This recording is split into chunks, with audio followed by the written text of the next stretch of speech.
Very good. Welcome to the third EU 37 coordination meeting. It is after the celebration of the 1st of May, where we celebrated the big enlargement round of 2004, and also, of course, of Croatia 2013, which will be the focus of our today's event. I always start these events with a Slava Ukraine, because we have our friend from Odessa, Mikhailo, here with us, and it's so important that we all express always solidarity with European Ukraine. This will be one of our focus topics today, to discuss EU enlargement ahead of this important, maybe historic EU summit next week on the 23rd of June. And I'm very happy to welcome the participants. I would like to say first, Croatia, the head of the Atlantic Council. Monica, welcome to you. I'm very happy to see you. Some welcome from your side. Thank you very much. I'm also very happy to be here. Thank you for the invitation. I'm looking forward to this discussion today. Perfect, Monica. Zagreb is our superstar, obviously, the latest newcomer to the European Union. We are very glad to discuss with you the EU enlargement, and we hope for Croatian support for our mission here to unite Europe. Please, Mikhailo, from Odessa, a welcoming. When you just introduced our colleague from Croatia, you just said that it is the last newcomer. I just wanted to mention last but not the least for sure, because Croatia is a wonderful country. I used to go there several times, so I really enjoyed being in Zagreb. Wonderful country. Dear colleagues, I'm very happy that you attended this event, which is organized by the organization Vienna Goes Europe. Thank you very much, Ms. Schneeberger and Mr. Techlinger, for this event. I'm sure that this event, as previous events, will be very beneficial. And I'm sure that you do a great job in terms of promoting EU enlargement. And here in Ukraine, we obviously highly respect these efforts, because for us, EU candidate status means the victory over Russian invaders. So thank you very much. Absolutely, we are 100% for the EU candidate status of Ukraine, and I hope this will be decisive for the moral, for the victory, and for the future of Ukraine in the European Union. Now I would like to welcome our Kosovo delegation and invite Ahmed for a welcome. Hello, I'm from Stuttgart. I'm come from Kosovo, so I will be speaking about Kosovo, supporting Ukraine to join to EU. Also, absolutely, there's also a lot of activity, Kosovo-Ukraine friendship. That's excellent. Yes. I see, thank you very much to Ahmed. I see Pablo from Odessa. Hello, dear colleagues. You're welcome, and we are very happy to welcome you again. And the hero city, Odessa, Slava Ukraine. That's very important. Gerojem Slava. Thank you very much. Absolutely. I see Asim Franovci from Chilan in Kosovo. Are you online? You have to unmute yourself. Maybe a bit later. I would like to welcome our president, Kati Schneeberger. She is the president of Vienna Goes Europe, and she is the initiator of all our movement. She has the big task now in Vienna on Sunday to organize the demonstration for EU enlargement for Ukraine and for all the countries together. This is a historic thing. I think there was never a demonstration in favor of EU enlargement in Vienna. You made it possible. You are the president of Vienna Goes Europe, is also in the Vienna city administration active here, the Green Party, very successfully so. And I would like to welcome you, Kati, from your perspective, and share this European-wide action for EU enlargement and your project. You are very welcome. Kati, the floor is yours. Welcome, everybody. Nice to meet you all here in the Zoom meeting. I want to give you an overview of the planned activities on Sunday in Vienna and also Europe-wide. For a moment, I will share a presentation.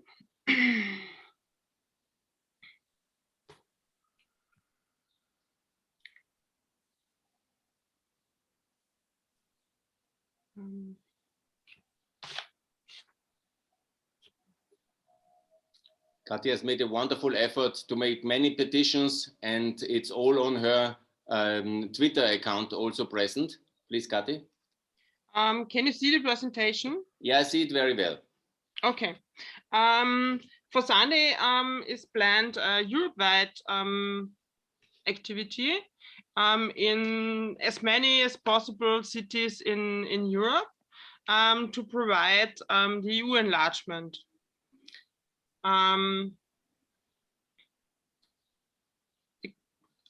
The concept is activities in different cities. This can be rallies or other activities only from a small group of people.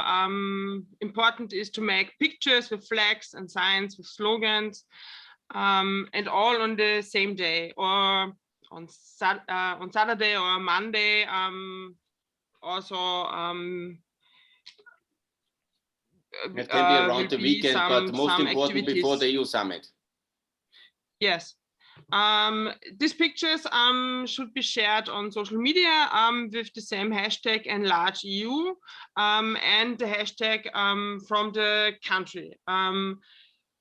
If it is about Ukraine, then use the hashtag Ukraine in EU. It's for Albania, Albania in EU, and the same for the other countries too.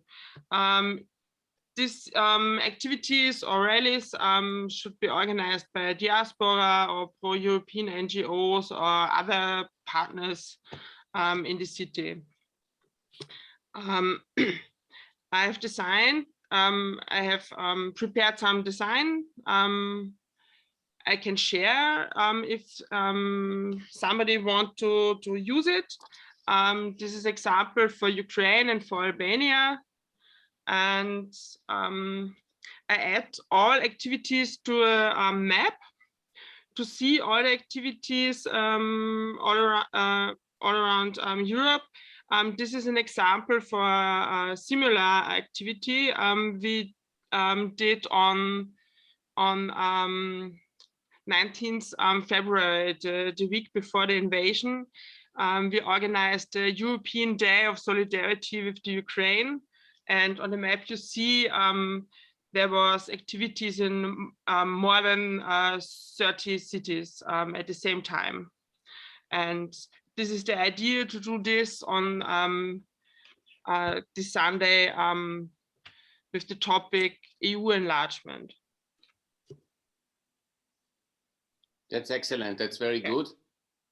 And also what I would like to outline is Kati has developed petitions on change.org for all the issues from Macedonian start of negotiations to Kosovo recognition and visa liberalization to Albania, the start of the negotiations, to Bosnia EU candidate status, to Ukraine, Georgia, Moldova, then to get the EU candidate status. So all these petitions are online already, and they are now we actively promote them in all the media spaces we can. One of them, the Kosovo visa liberalization, has gone really very, very good.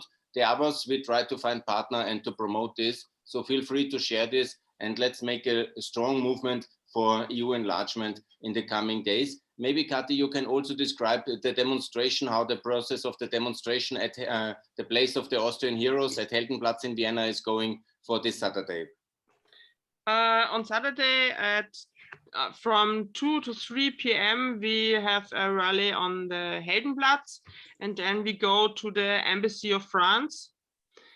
And I have confirmations from different speakers, from politics or from embassies, and also from NGOs. That's very good. You go to the Embassy of France to protest against French politics. No. To motivate France to be better. Do the next steps.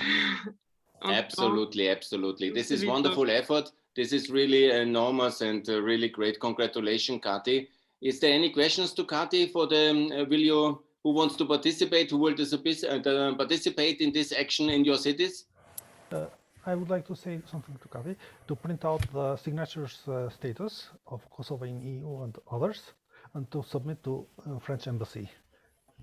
It would be great. Yes, it's planned. That's the plan, actually. To all these signatures will be handed over to the authorities after the events, and hopefully there will be impact on the EU Council. Let's hope. Very good. And thank you, Kati, very much for this enormous effort. It's historic. The first time a pro-EU enlargement demonstration at the Vienna Place of the Heroes at Heldenplatz. Certainly since the celebration of the 1st of July 2013, that was the big historic day when the last country entered the European Union. This was beautiful Croatia. I would like to welcome you, Monica, very much to share some of your views and perspectives because Croatia is such an important partner of Austria, such an important partner now, is now going into the Eurozone, Schengen, OECD. It's really an amazing success story. It's the miracle of Croatian accession to the EU, which we want to repeat now for all the 9 countries. And so we would like to learn from you as the president of the Atlantic community in Croatia. Please, Monica, share your presentation with us. Thank you very much. Thank you for the invitation. As I said, I will not share the presentation. I just like to discuss like this and maybe open some issues and for further discussion. I think that's a better contribution of mine for all of us to discuss on some views. So I would like in the beginning to send like this virtually my greetings to all of you, especially Mr. Fellinger. You have invited me to join this discussion, and I'm always pleased, I can say, to share my views on the necessity of the EU enlargement for better international security. And my main focus today will be the region of the Western Balkans. I know that we have our colleagues from Kosovo, but I will talk generally of the region. I will not go into the politics of every country from the Western Balkan region. And as the president of the Atlantic Council of Croatia, which is NGO, just briefly to say that in our activities, we actually concentrate on this region, which has a very sensitive geopolitical position and therefore has a big influence to the European, but I can say also to the international security. Becoming an EU member country, and that we can see from Croatia's example, as you said, Mr. Fellinger, that is the last country entered the European Union, brings lots of positive changes in lots of aspects in every country. Let's take now Croatia.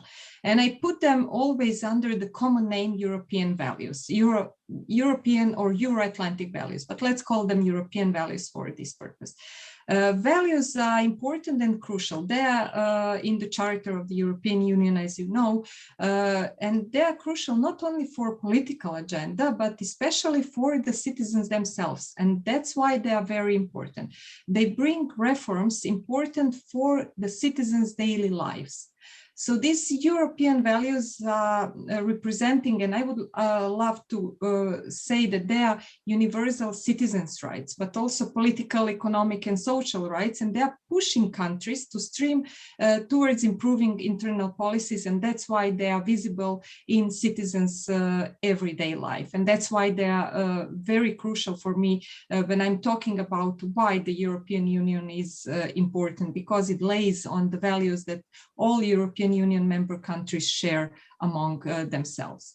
So in the integration process that countries in the region of the Western Balkans are constantly trying to improve, we have these European values that are actually leading internal reforms for the benefits of the children and for the process of joining Euro-Atlantic integrations. I have to say here that for the Western Balkan region, very important is NATO as well, because there was no country in from the countries that joined after the Cold War ended that didn't join first NATO and then European Union. And in that way, the prospect of joining European Union remains the main vehicle towards achieving also the regional stability, which is very important, regional stability and security, important for the Western Balkan. Why?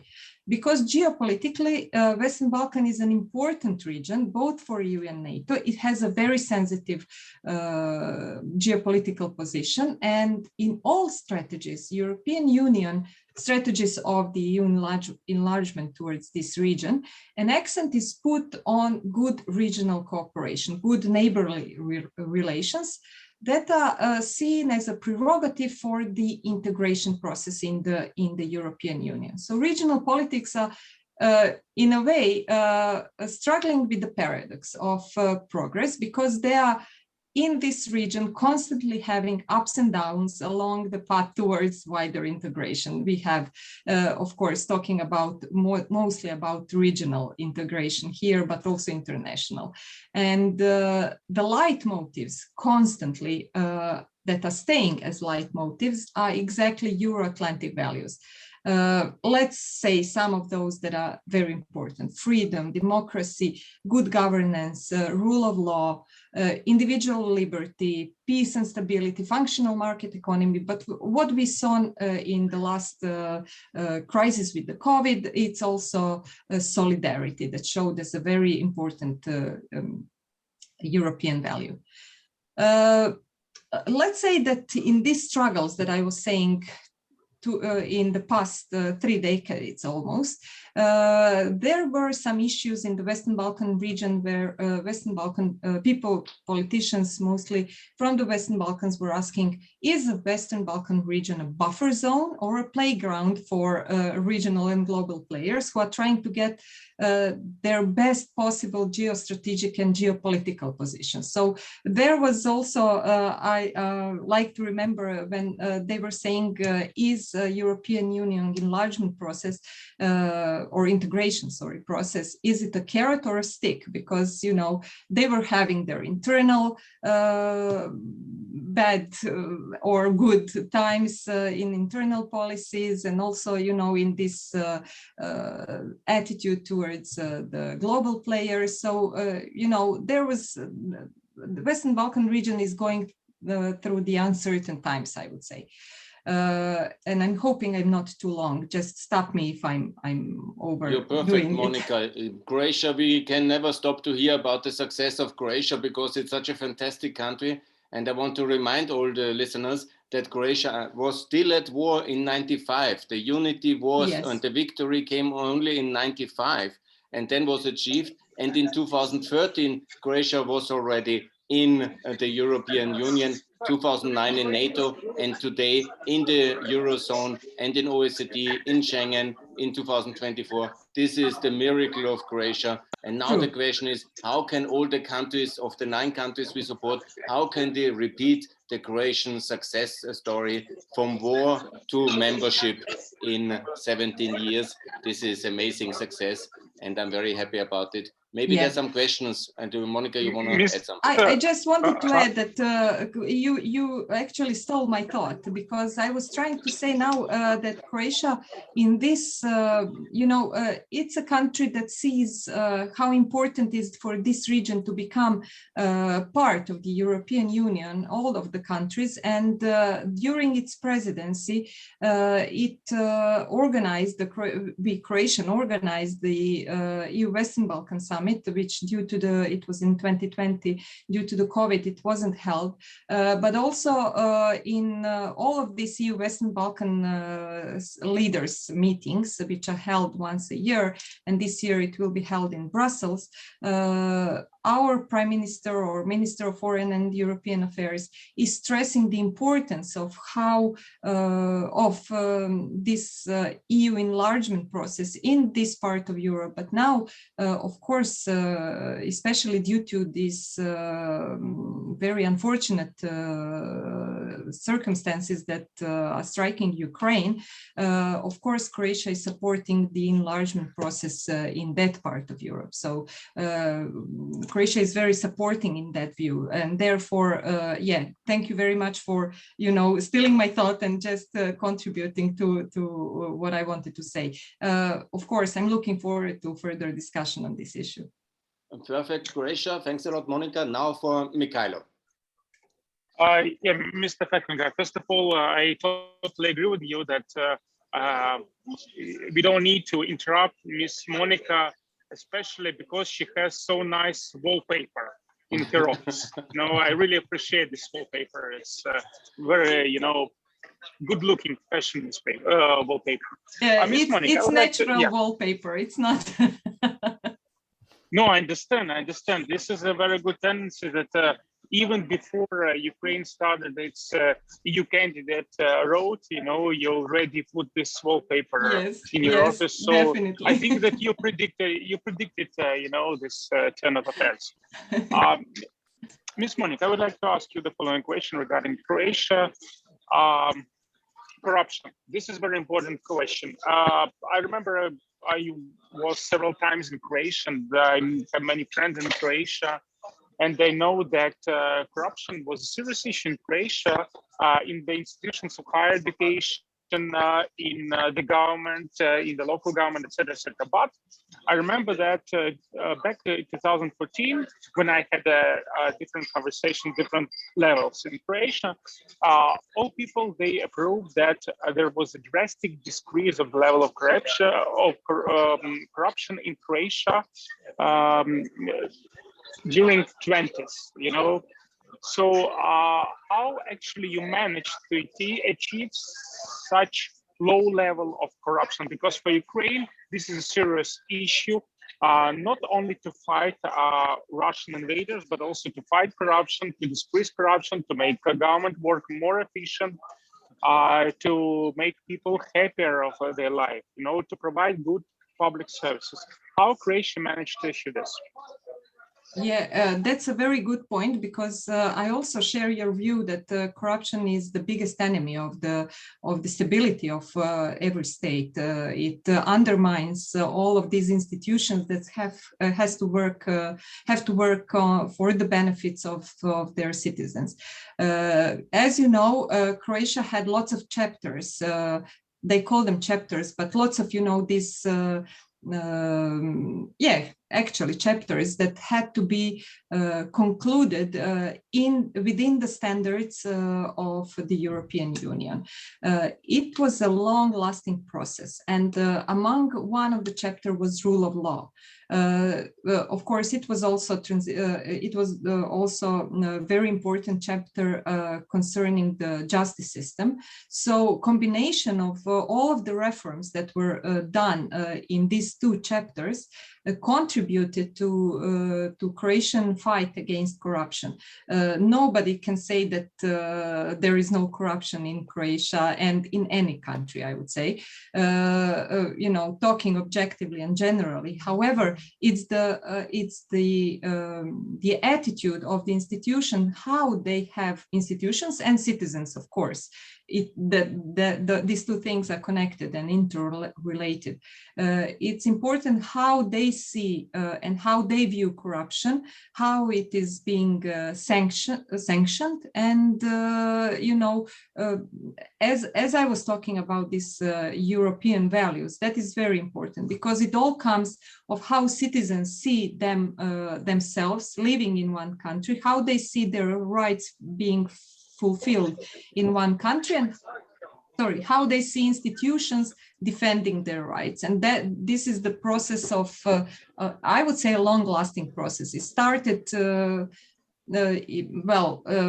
very intensively. It started 5 years before we entered the European Union, and it's a long-lasting process, meaning it's still a process that it's ongoing.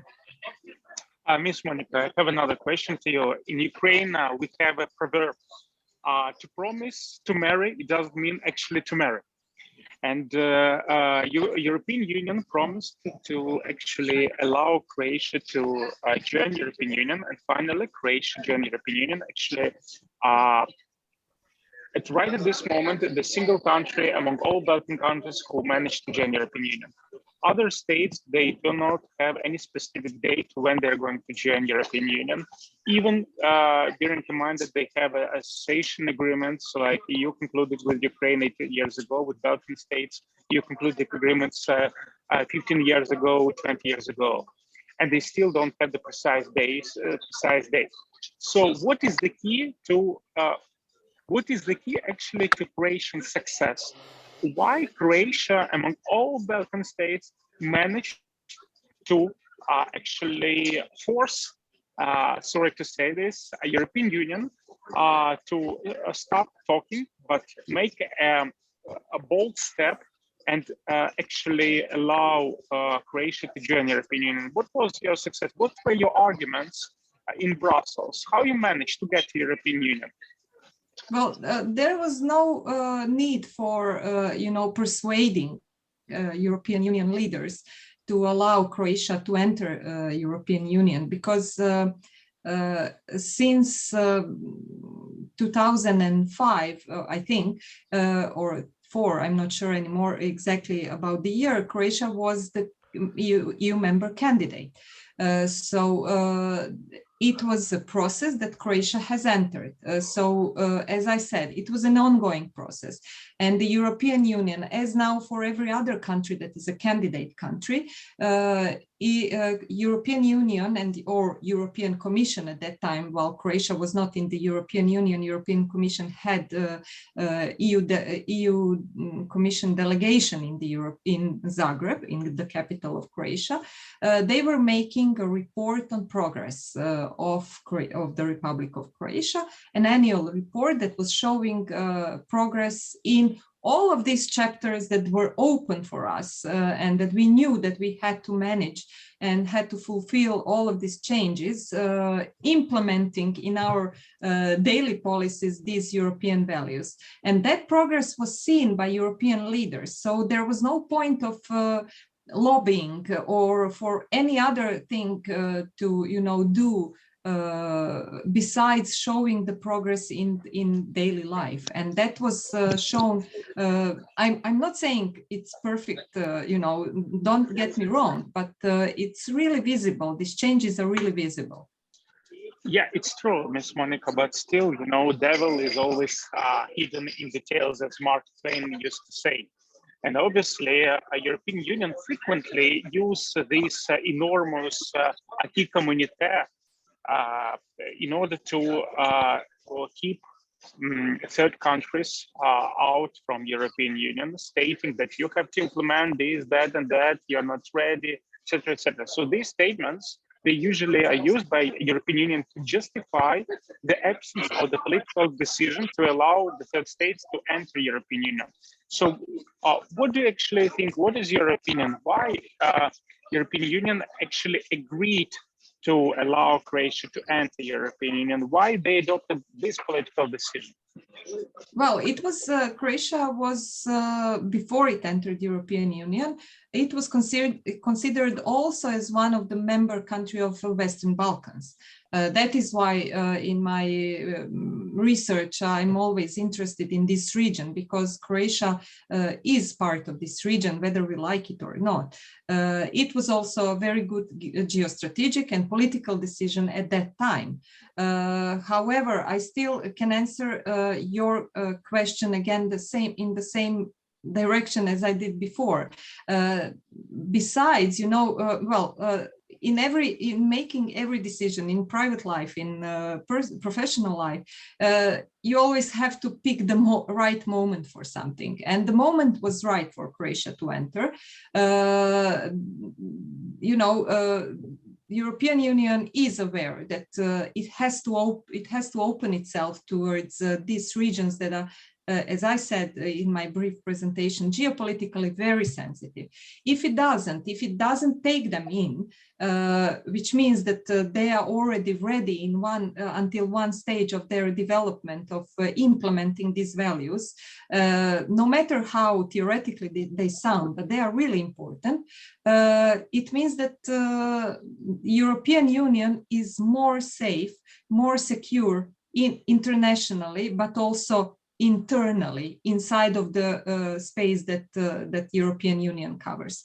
So it was the right moment from that point of view, but it was also the right moment because it was not picking the moment when maybe Croatia was not ready, but Croatia was definitely ready. As I said, it was very long process of these, reforms that had to be made. And without them, if we didn't make them on time, if we just entered European Union, it would be so difficult to make these regular public policies, that are being done in lots of sectors, not only in political or, I don't know, economic or something like that, but in every sector, in social policy, in lots of these. If they are not coordinated with European Union policies, it would be very difficult for Croatia to be a member, a solid member of European Union. And of course, based on the reports that were made, based on all of this progress that was made by Croatia, it was simply a decision that had to go. It was not something that had to be pushed. It was also very good that Croatia is a very strong ally of America, because they were very smart, the Croatians, to join Nato before in 2009. That was very important. And also Croatia had made a big charm and diplomatic offensive with all EU member countries and NATO countries. And that was very, very successful in the years before the EU enlargement. And that was, of course, something all countries can learn from. I would like to also welcome Gia Yandari. Professor Yandari, Gia, you are on here? Georgia is here or not? Only my flag, or? Okay, he's not following now. Okay. Mr. Fecklinger, maybe we can pass the words to Mr. Chandra, since when Mikhail Saakashvili, who used to be president of Georgia, was the governor of Odessa, he promised that he will convert Odessa to the second Batumi. So unfortunately, he didn't actually do this. Now he is in a difficult station, but since still, let's try to ask Mr. Chandra about his perspective on EU candidacy for Ukraine. Mr. Chandra, what do you think, since you are a member of a former President Poroshenko's party, European Solidarity? So what is your position, the position of your political party, please? Mikhailo, thank you very much. Dear colleagues, I'm very happy to participate in today's event and to see so many distinguished speakers who want to contribute to the course of the development of the European Union. The United Europe was always seen as a prerequisite to the common peace on the continent. But let's bear in mind that we cannot build a house on the sand. We need a solid ground if we want our European house to survive. This topic is not popular because of political correctness, which stipulates that sometimes, even though you see something, you cannot comment on it. I think that it's a wrong path. If we want to heal the disease, we have to detect it and acknowledge that it exists. Last 5 years have revealed that the European Union is far away from the single entity it has to be. Unfortunately, we see that in the unity there is today there is a diversity instead of the current motto of the European Union, unity in diversity. So these diversities, I think it's a problem today. Let's look at some recent examples. The last one, it's a pandemic outbreak of 2020s. Member states of the European Union, instead of coordinating their activities, they closed borders and then tried to chase each other to get vaccines first. They closed exporting of the vaccines to neighbor countries. Let's remember the situation in Greece in 2012. Some member states of the European Union wanted to expel Greece from Eurozone rather than to help it overcome the financial difficulties at that Greece financial crisis. Let's remember the situation with Syrian refugees crisis of 2015 displayed that EU member states preferred to shut their doors rather than to find a common solution. Last but not the least, I'm sure, it's war between Russia and Ukraine. Even though Russia has brutally violated international law by occupying the 20% of Ukrainian territory, still there are states who call Ukrainian President Mr. Zelensky to save dictator's Putin's face. Despite all the victims and efforts Ukraine has already leveraged against Russian fascist troops, we still are not confident that Ukraine will be granted a candidate status with a bold perspective to join the EU in the nearest future. I would like to come to the final point. We have to promote EU enlargement. Ukraine, Georgia, Moldova, Free Belarus, Balkan states, of course, have to become EU members, but we need to apply the wise approach and remove weak points that we have today in EU architecture. This is something which prevents EU from rapid development. I'm talking about weak democracy, slow decision-making, that making at the end of the day provoked such dictators as Mr. Vladimir Putin and Mr. Alexander Lukashenko doing those bad things that was already done. This is something what prevents EU from the rapid development. And I'm talking about this situation. I think member states have shown their commitment to build a capable union. So it's today it's a high time for us to come back to the discussion about the single constitution, which will forge stronger links between member states. Thank you for attention, and I wish a fruitful discussion. Thanks for your excellent contribution from Odessa, the hero city, and also all the best in these difficult days to Odessa. Thank you very much. Mikhailo, you have some questions to Pablo? Well, I see that Johannes has some questions. Please, you're welcome. Mr. Johannes. Yeah. Pablo, what you said certain things that are completely right. I mean, it's always my opinion that if you are a supporter of maybe EU, first to introduce Johannes is from the Vienna Goes Europe movement. Yeah. Yes. He's one of the chief organizers of the Sunday pro-enlargement campaign. He's also for the Liberal Party with a background in the Austrian Liberal Party, which is for the Renew Europe group. And is very active also because he is partly Greek, partly Austrian, and has a good Balkan, pro-Balkan feeling, and is a very big supporter of Ukraine. We met at the pro-Ukrainian demonstrations. Thanks a lot for that, Johannes. Here's your question. Okay, you're completely right. These are the problems the European Union has. I mean, in some kind, it has a construction error. This is this,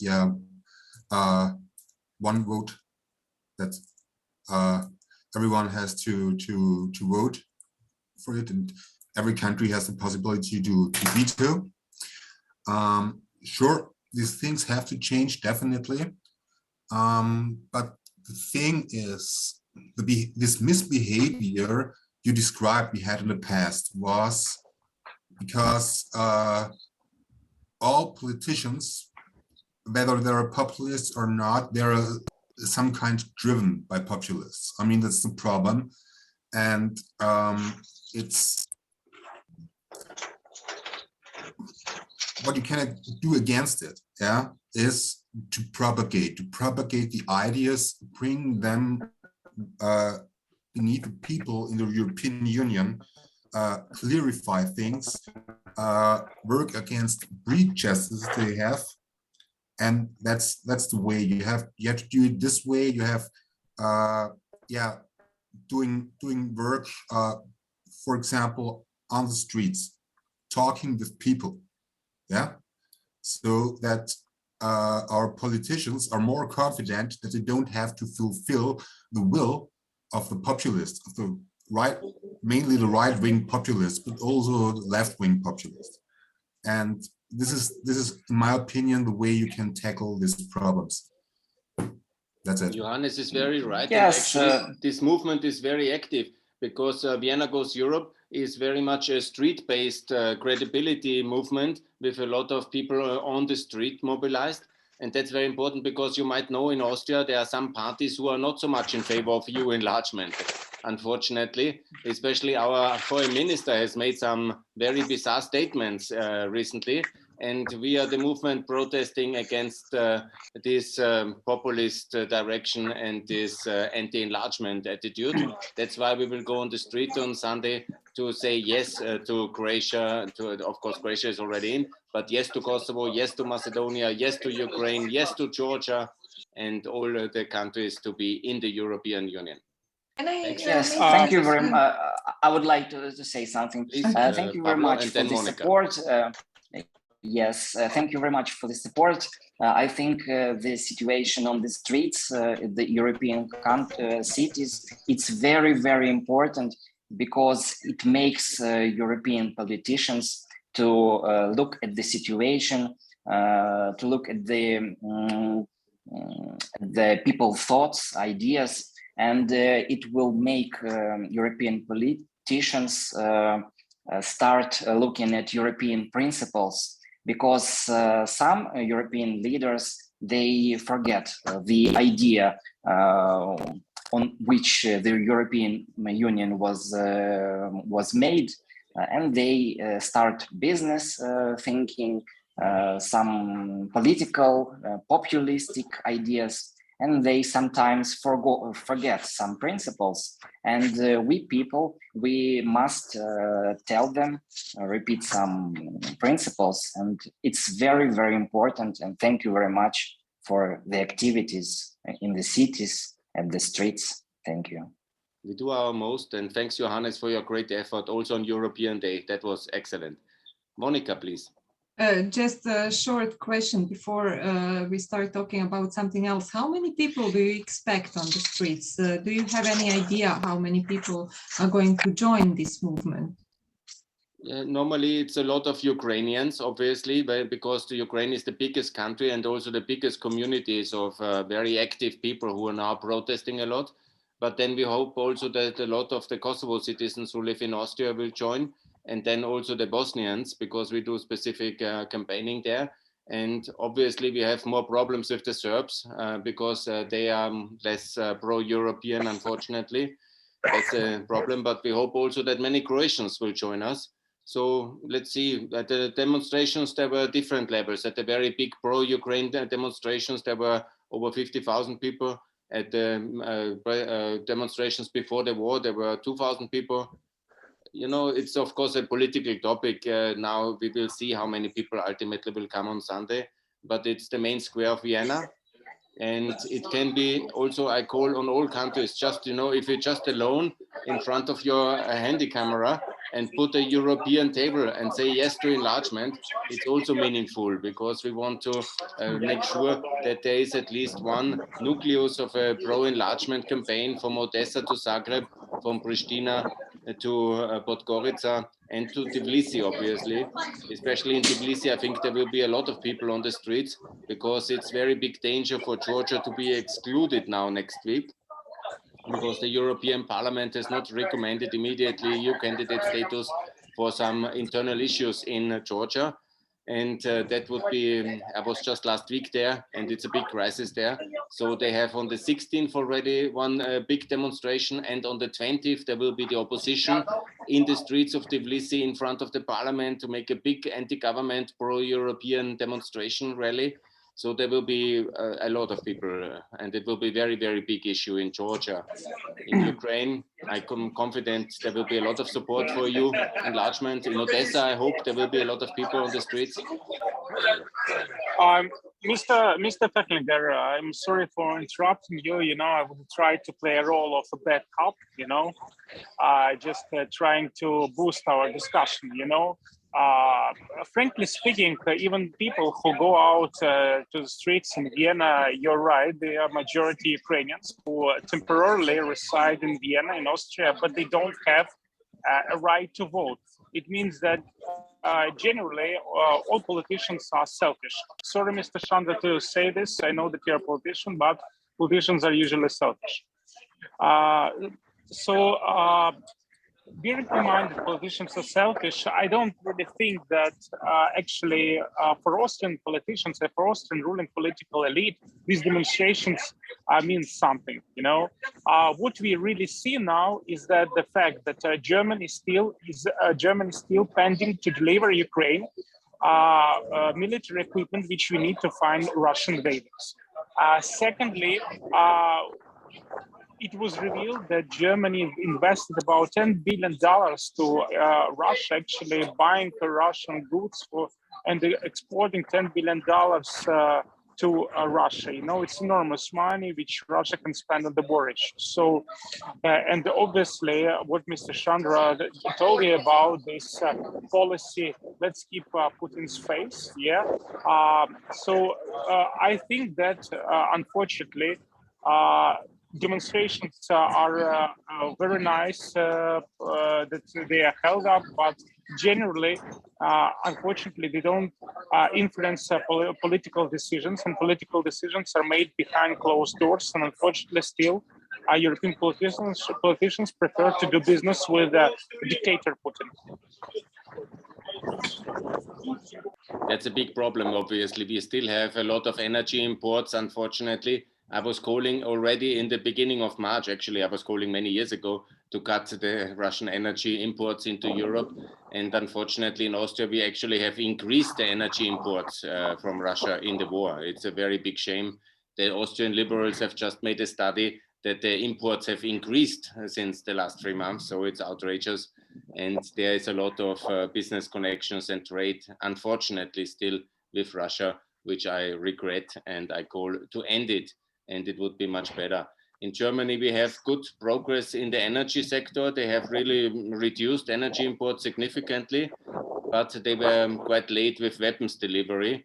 But at least now, I think the last week, Mr. Scholz has really turned around and is much more ready to support, because also behind the EU summit, let's never forget, is then the G7 summit, where President Biden will be there, and also then the NATO summit. So it's one triple summit in a way. And I think the Americans will do the uttermost to make sure that the Europeans, first of all, say yes to Ukraine, but secondly, also that the financial contribution to the victory and to the cost of Ukrainian victory will be much higher from the Europeans, and also that there will be a clear unity in delivering more weapons to Ukraine. As we, by the way, have delivered a lot of weapons to Croatia, and it was essential for the victory of Croatia in 92, 3, 4.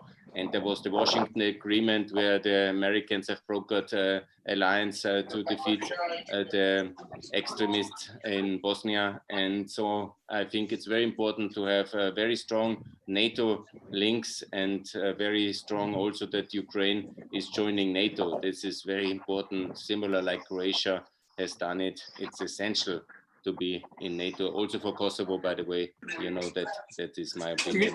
Mr. Fecklinger, before we pass the word to Mr. Ahmed, I'm very sorry, just a short remark. I think that we have to clarify what actually yes,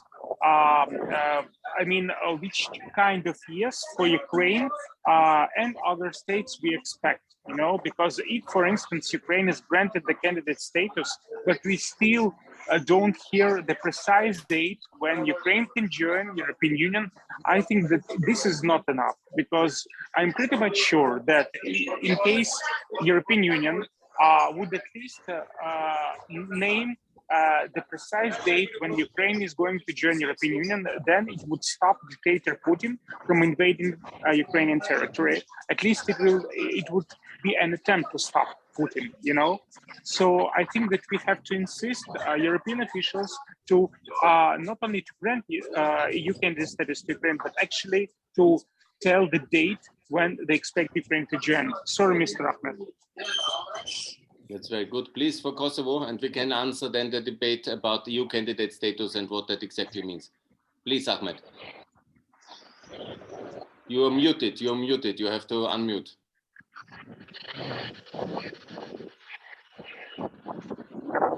No, we cannot maybe hear you have to change your audio input.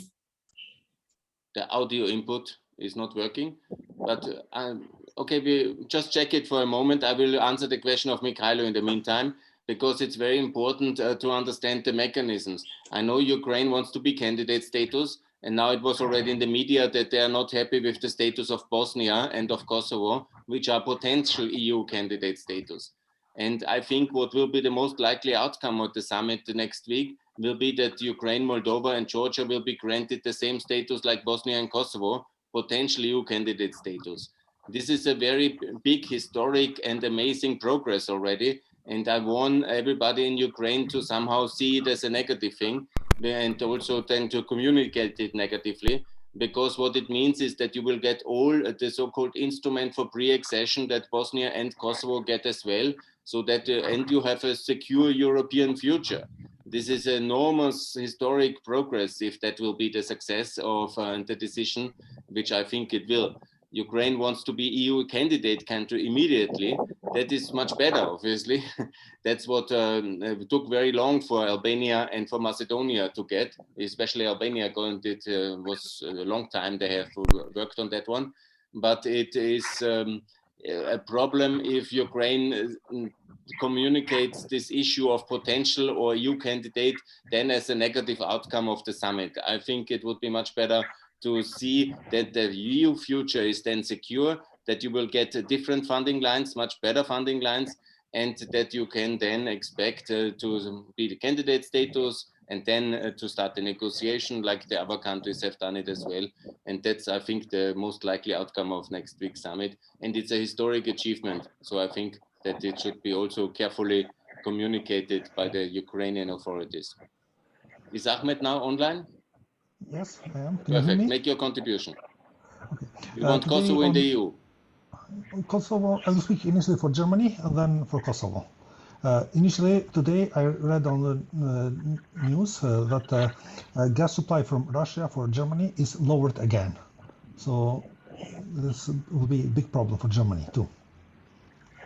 I didn't get the point now. Kosovo in the EU and?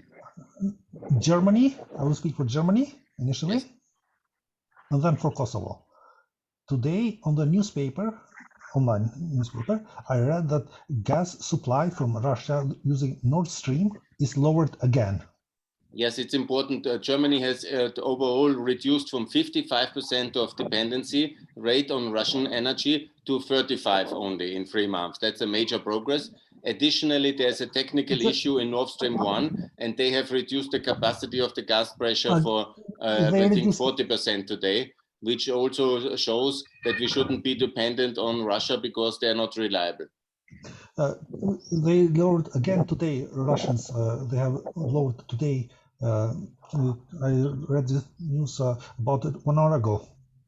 Oh, very. I'm actually in favor of cutting that pipeline. Me too. I was actually in favor of militarily stopping that one.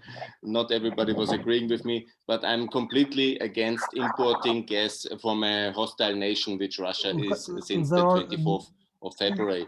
There are new gas powers that coming from Turkey, from Tajikistan and others.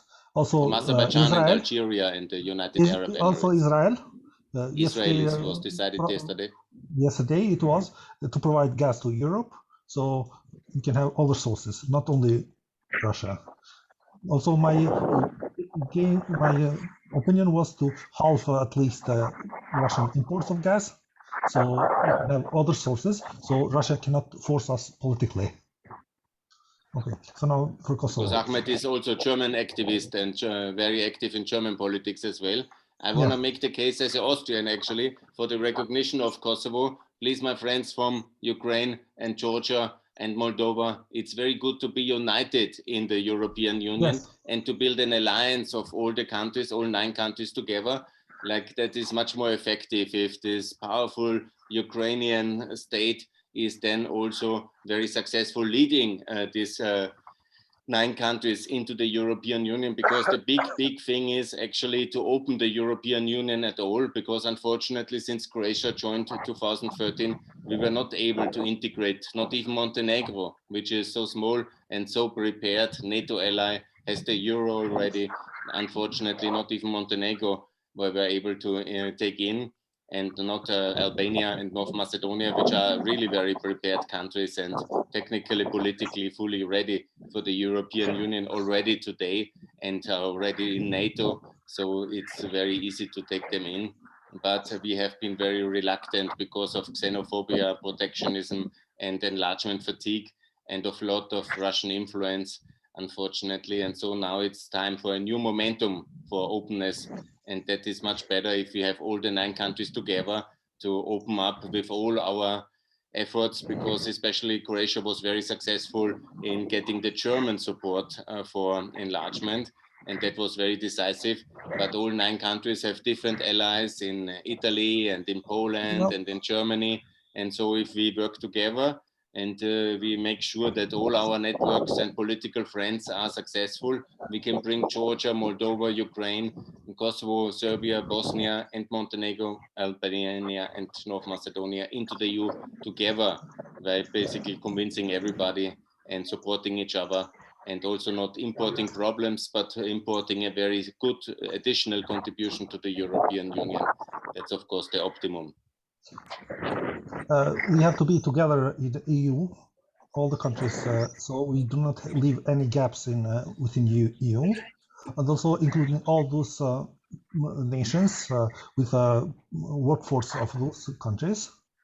EU will become much stronger unity than it was ever before. Absolutely, a strong and more united Europe. It's always the Russian aggression which unites Europe.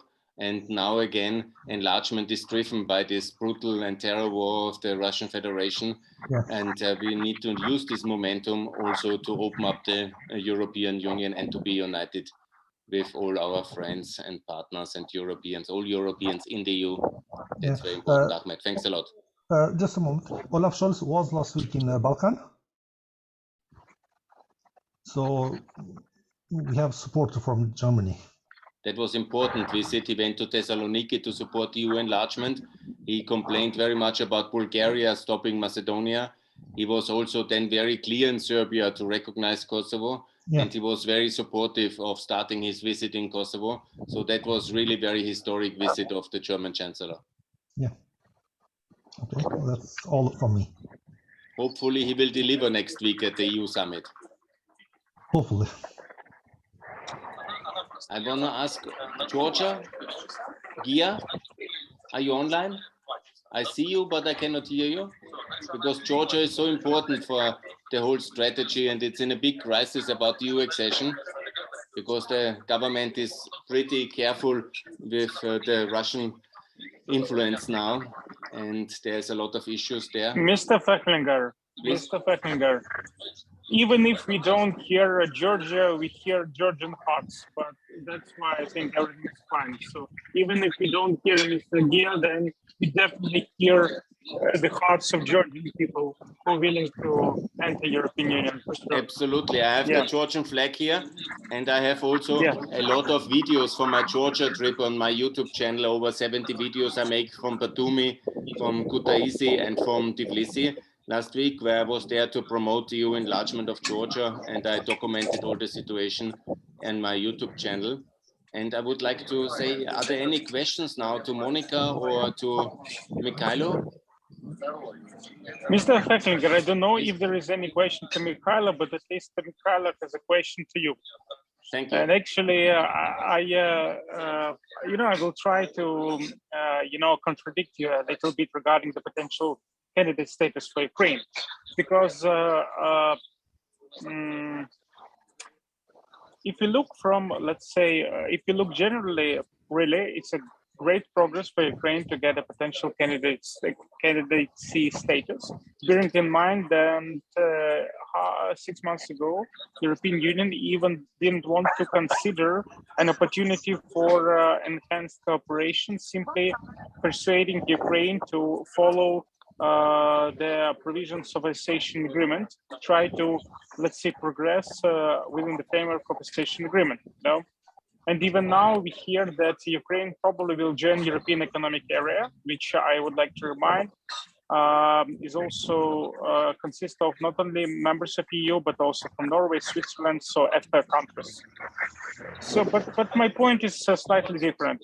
For Ukraine now, this is a crucial moment. This is a high moment in the history of Ukraine, because Ukraine actually is fighting with the superpower which possess nuclear weapon, 140 million country, with Mr. Putin, who is actually a dictator and a Russian fascist political elite who simply wants to destroy it. So for Ukraine to get the precise, so if European Union would agree to name the date when they expect Ukraine to join European Union, if they will provide Ukraine a real perspective that Ukraine is going to join the European Union, then it will be a sign not only for Ukraine but also for dictator Putin.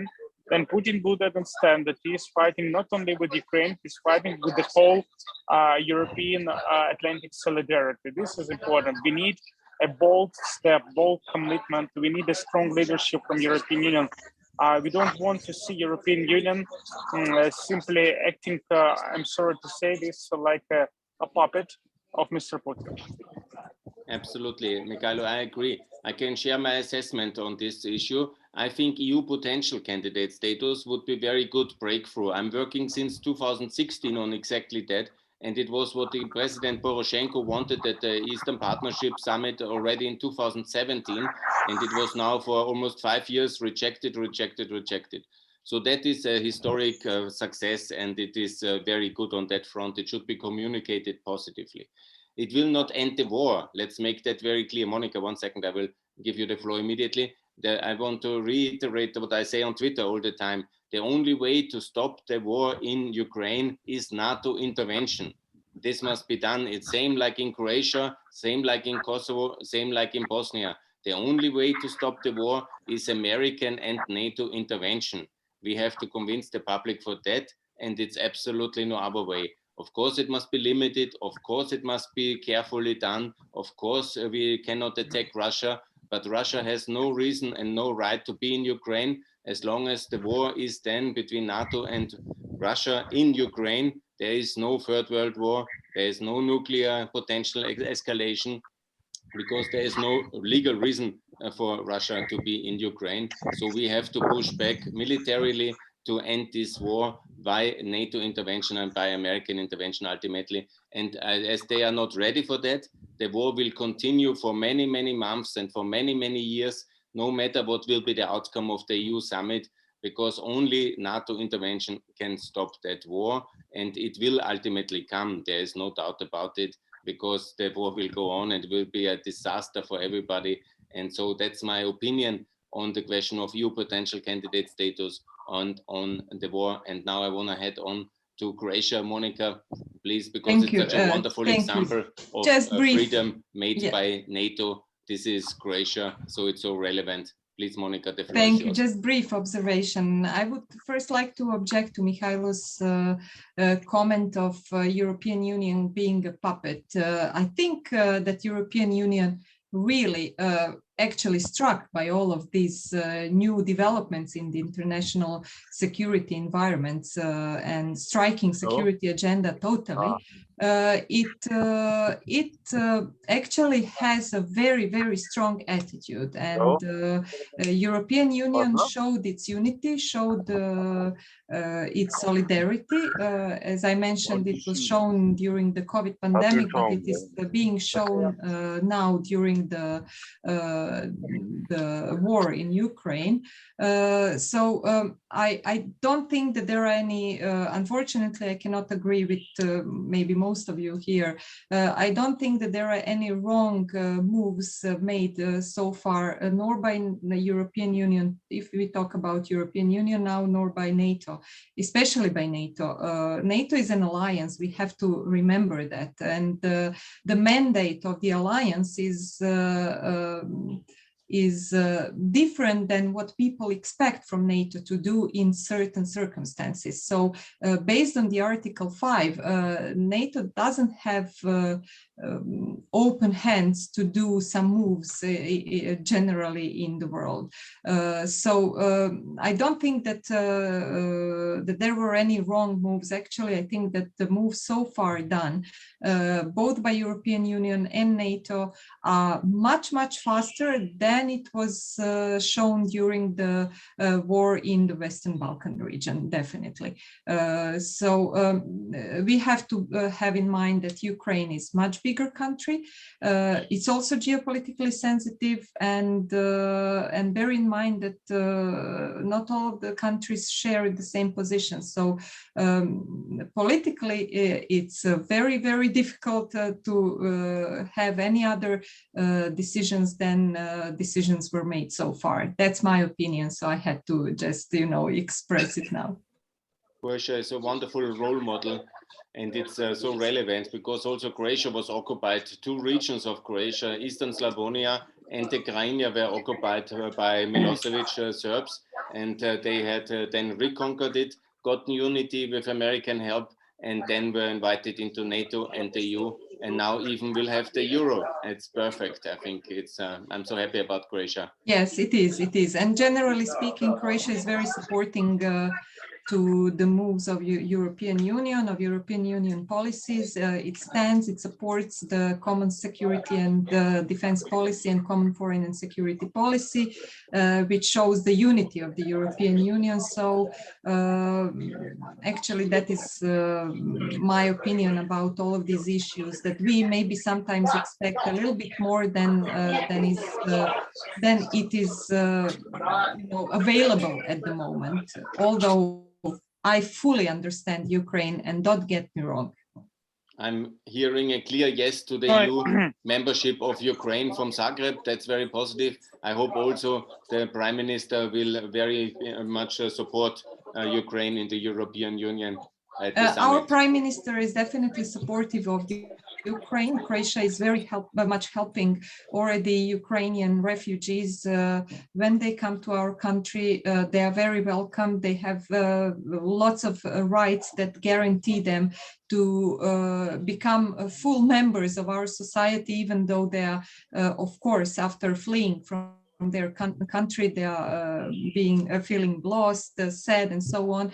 The children are able to go to school, and so on and so on. They're getting monthly subsidies for people who are starting to live in Croatia. So definitely from that point of view, Croatia understands and fully supports Ukraine. Well, Croatia, please, Mikhail. I would like to actually comment on what Ms. Monica just said. So I'm really grateful to Ms. Monica, because she actually articulated the point which is very popular in European Union.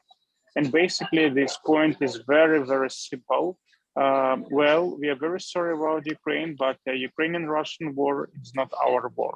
This is the main point which exists in the European Union, and we have to acknowledge this.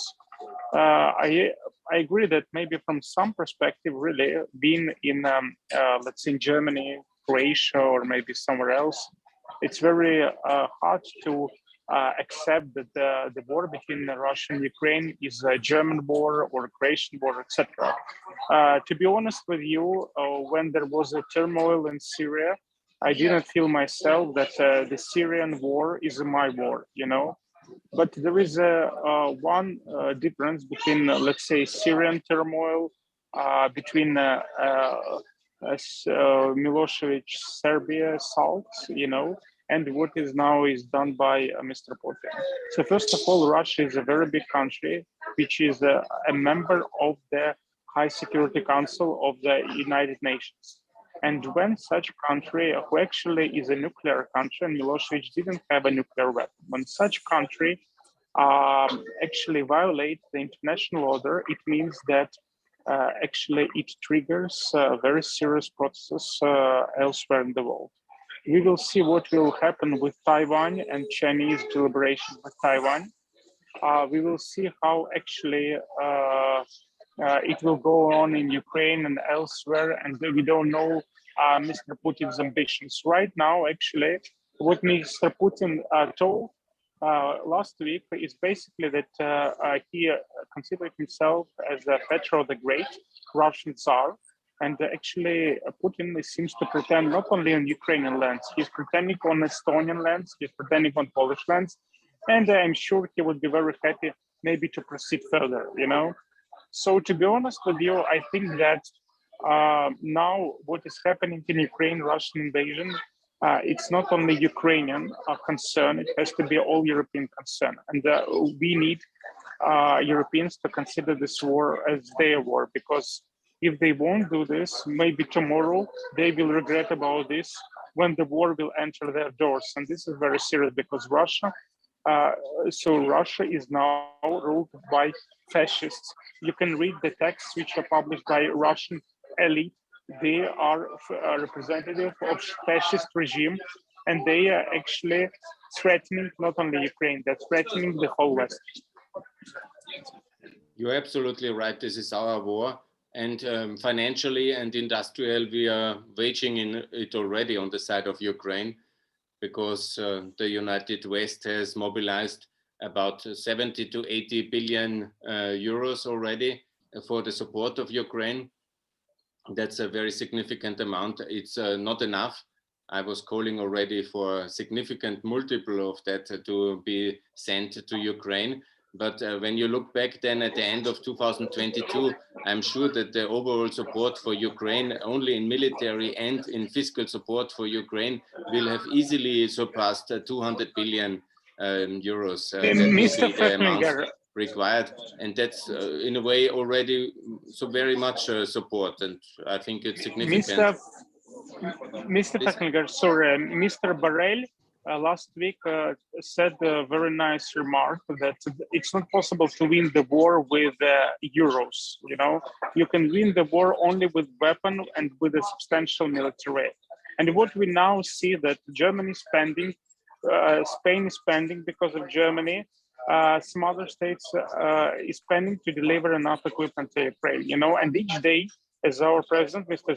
Zelensky, told on numerous occasions, we're losing 100 Ukrainian soldiers, 500 are injured.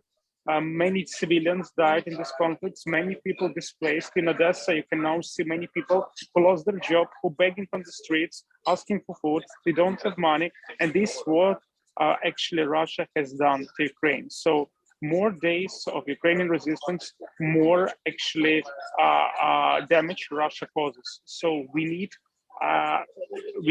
not only words, but we need bold leadership from the West. Absolutely, bold leadership is needed. And again, I call for NATO intervention is the best way to end it and to shorten the misery, which is the result of this terror war by Putin. And he is a war criminal. I was very clear on that one. But I also would like to reiterate that financial, you know, it's very important how financially this war is won, and ultimately wars are won by economic systems. And the West has been now gradually, slowly, I agree, but in gradually stronger terms, being able not just to supply weapons and significant amounts of weapons. And you have to see it as a unit, the Americans and the Europeans, which we are a unit. And we have started gradually, sure, but we have really significantly supplied weapons, and more will be coming over the summer. And this is now a long war. It will be for many years. We are actually in war with Russia since 2014. I see it like this. And it's just an escalation now. And this will be for years going on. And we will be the arsenal for Ukraine to supply all the weapons you will need. We'll see the decisions next week will be very clear. And it's very important as well financially to make sure that Ukraine can also produce a lot of weapons itself, that the Ukrainian state can work long-term and survive for many years with the Western financial support. And all these things will be now decided. Mr. Fechlinger, sorry, we don't need a long war. We need a short-term war which Ukraine can win. And to win this war, as the President Zelensky and his political team advisors say, not only them, actually, many experts say Ukraine needs much more weapons right now. You know, let's use your motto, EU enlargement right now. We need the weapons right now. We don't need a long war because long war affects Ukrainian people. And again, finally, let's imagine for 1 second that Russia wins this war. Obviously, Russia won this one, but still, in case Russia wins this war, I can guarantee that tomorrow, Austria will be in danger, some other European states will be in danger, Poland will be in danger, and our Polish colleagues, our colleagues from Estonia, from other Baltic countries, they understand because they know this experience. They suffer through this experience. They remember what happened to Budapest, what happened to Prague, etc., etc., etc. So their experience displayed and actually helped them to make a good decision. You know, and we need to receive the same help as we receive from Poland, from all member states. We don't need nice words. We need, again, I repeat, today, tomorrow, very serious assistance. Absolutely, I'm absolutely in favor. I've written many articles and many tweets for significant more firepower from the West for Ukraine. I'm absolutely for turning the European industrial system into a supply base for Ukraine's armament, not to have 1 or 2 tanks, but thousands of tanks and thousands of rockets and 10,000s of rockets and material. This is the future. But I don't want to disappoint anybody when we discuss here. I don't think that we can produce so much weapons that Ukraine can win in that way that then there will be no war anymore. The war is now a very long-term reality until regime change comes in Russia, and that can take many years. The Russian leadership has decided for war, and they will not stop it tomorrow. They will not stop it because we sent 1,000 tanks or 10,000 tanks. The war is going to last for many years. Mr. Fechlinger, sorry, Germany, actually Spain agreed to send to Ukraine some rocket missiles, but Germany withdrawn its consent and Spain can't provide Ukraine this military equipment because it has to receive the consent from Germany. How you can assess this step from Germany? Again, we don't need the nice words that Ukraine is supported by European Union loves Ukraine, etc. We need bold steps, because it seems that some member states of the European Union, they actually want this conflict to keep going, and they actually want Ukraine to sacrifice its territory to Russia. They can't say it publicly, but it seems like this. Can I just, I don't think, I don't want to participate into this discussion when we are accusing some countries of this and that, which I really don't agree with this kind of rhetoric. I really think that we are underestimating the help that is coming from the Western world, I would say, both from NATO and from European Union. As I said, I really don't think that this is going in the direction of finding a common ground that would be a solution towards as you want stopping the war.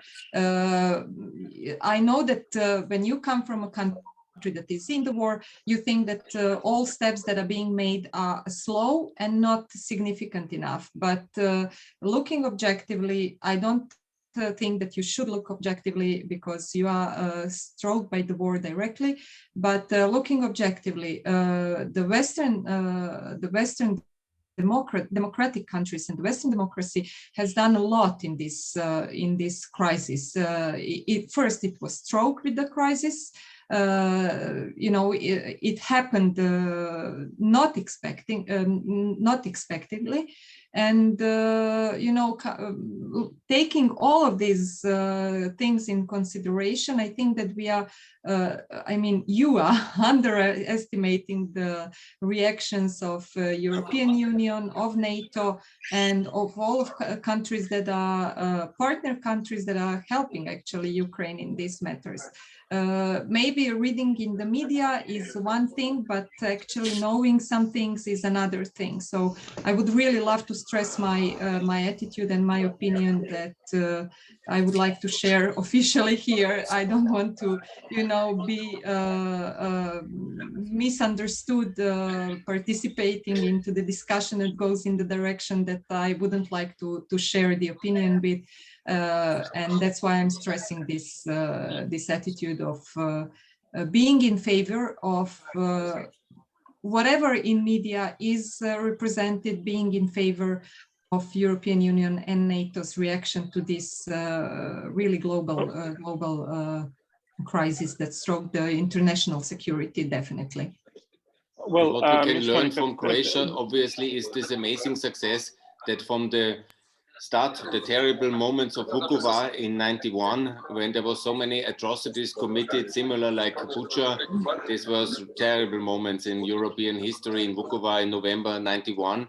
And it took 4 years, 4 long years to reach victory in '95. Then ultimately, when NATO intervened decisively into the Croatian-Bosnian war at the moment with the no, it was Croatian armed forces that intervened. It was not NATO in Croatia.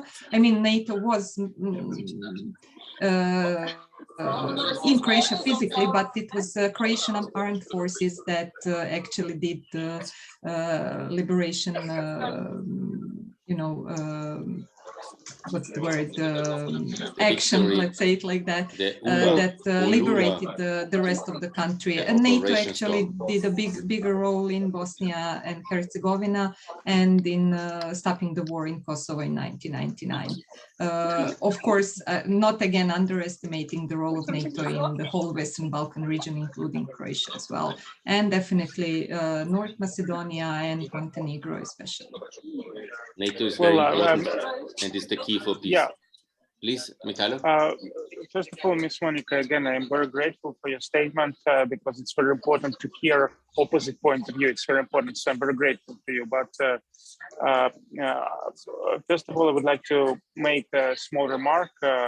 I think that we have to distinguish, let's say, among NATO members. There are some members like United States, Canada, United Kingdom, Baltic countries, Poland, who support Ukraine enormously. Finland even support Ukraine, some other states support Ukraine, but there are states in European Union and in NATO generally, we have to acknowledge this, that they try to play a double game. From one angle, they support Ukraine, but from another perspective, they try to keep track with Mr. Putin. Let's look on Mr. Putin's behavior. But I'm sorry, I really cannot participate when you are saying that some countries that are members of the European Union and NATO, that they really believe in these, you know, integrations that actually unite people, sharing the same values and making countries to be progressive, that you are saying that they have double faces and playing a political role. I wouldn't really love to be taken of sharing this view, because it's really judging without any motives. I mean, without any substantial ground. Why? Yeah, Miss Monica. First of all, actually, I'm very grateful to the Croatian Prime Minister, because actually Croatian Prime Minister really supports Ukraine. This is true. Yes. I read statements where Croatian Prime Minister supports Ukraine. And yes, very and much that's what I Croatian shared Prime in my Minister. presentation. Yes. Yes. Yes, but unfortunately, for instance, there are questions to President Macron, President of France, who is calling to President Zelensky on several occasions and asking President Zelensky, telling that actually Ukraine has to find a common ground with Russia and try to keep the Putin face. We heard Mr. Henry Kissinger, who actually repeated the statements, etc., etc. So I think that we have to talk about the problem. We can't say that everything is ideal, you know, because democracy, this is about pluralism. Democracy is about different points of view. And I think that this is important to be very straight and frank.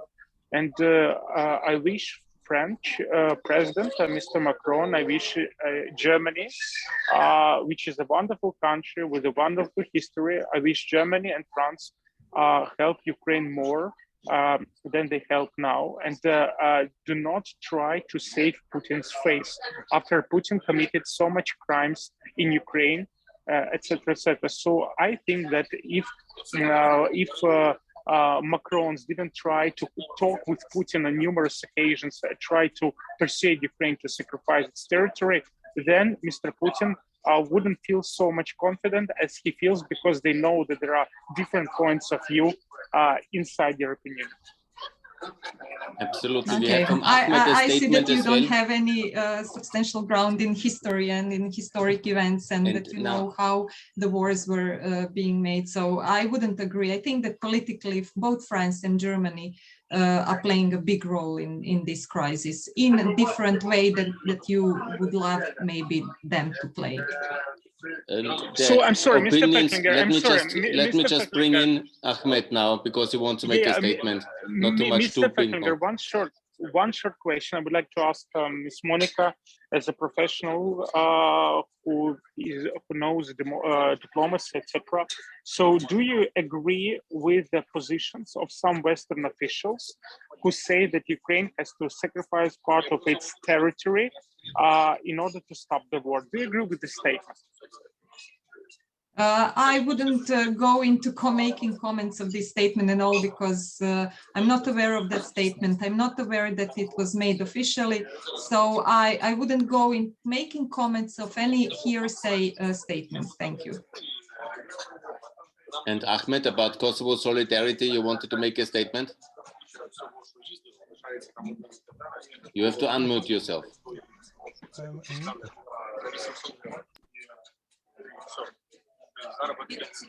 Okay, I think we lost Ahmed now.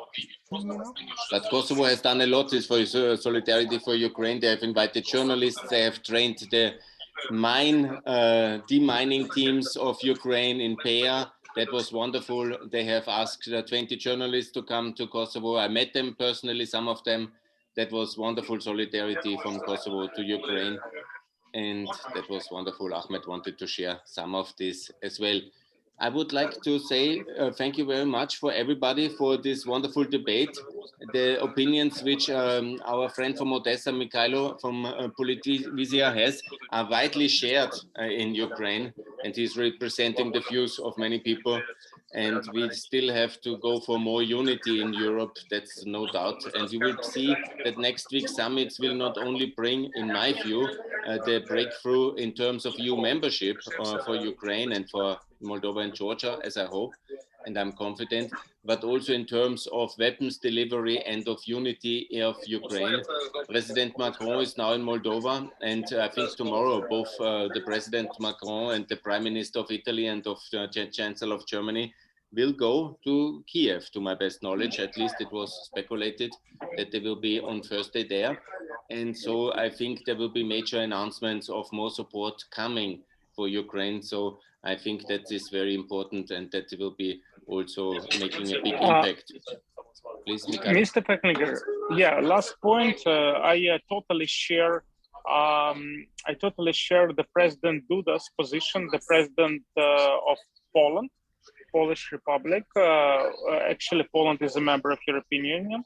When Mr. Duda calls France and Germany to stop talking to Mr. Putin and to take a bold position, I totally share the Polish position and position of Baltic countries that the European Union and NATO generally have to be more severe with the Russian dictator. I think this is important. Absolutely. I think we all agree this is very important, and I'm confident we will have major decisions now coming in the next week and very positive decisions for Ukraine. And I'm calling again for EU candidate status. That is very good for Ukraine, for Moldova, for Georgia. And I'm calling everybody to be on the streets on Sunday to make a demonstration for European unity. But I'm also realistic. It will not stop the war. To give EU candidate status, we need to have much more financial, much more military, and ultimately also much more courage for NATO intervention on the side of Ukraine in order to make sure that we make peace and that we end this terrible war and the bloodshed. And that can only be done out of the experience from all past wars we had from Croatia to Bosnia to Kosovo and all other battlefields. Either we make peace militarily or there will be no peace. And that's decisively the historic situation. And it will be also that way in Ukraine. So now I would like to ask final statements. Anybody from your side? Otherwise, I say Vienna Goes Europe says thanks a lot. We have also our WhatsApp groups. I call also for everybody to join our WhatsApp groups for mobilization for this Sunday. That's very good tool from Ukraine goes to Europe, Croatia goes to Europe, and Kosovo goes to Europe, and all our friends. Also Georgia was less active today, but in Georgia there will be major demonstrations for Europe in the coming week. Watch that in the news, it will be all over the place. That's really a decisive question if Georgia will be also in the European Union in the future and at this summit. And let's all follow the Croatian model of joining NATO, joining the EU, and having unity achieved, and also joining now the Eurozone, joining the OSCE and the OECD and all the other organizations, and also Schengen. That's a major success. I'm very grateful for you, Monica, to be today at our debate. Thanks a lot for that. I'm very grateful for our heroes from Odessa to be here.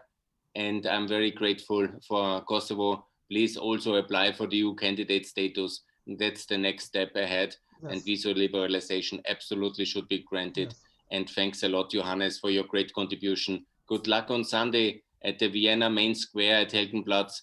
And I hope that many, many Europeans from all sides and many Austrians will come and will say a loud and clear yes to EU enlargement from Vienna and from Zagreb and from Odessa and from Pristina. And Mr. Fechlinger, the last remark, I actually reminded Mr. Voltaire's statement, which said that I can actually, I might not agree with your point of view, but I will do my best to defend your right to express the point of view. This is very important, and I actually, from my side, I would like to say thank you to all participants in this discussion, and especially to Ms. Monica, because I think this is important to have different points of view, to exchange, and I respect your position. Again, thank you very much. I think that it's important when there are different points of view on the table. Thank you very much, and you, Mr. Fechlinger. And I would like to close now with a Slava Ukraine, and for victory of Ukraine and for European unity together with our American friends in NATO and in the EU. United, we will win and we will succeed. Thanks a lot from Vienna. Thank you. All the best. See you. And thanks a lot for joining this debate. Bye.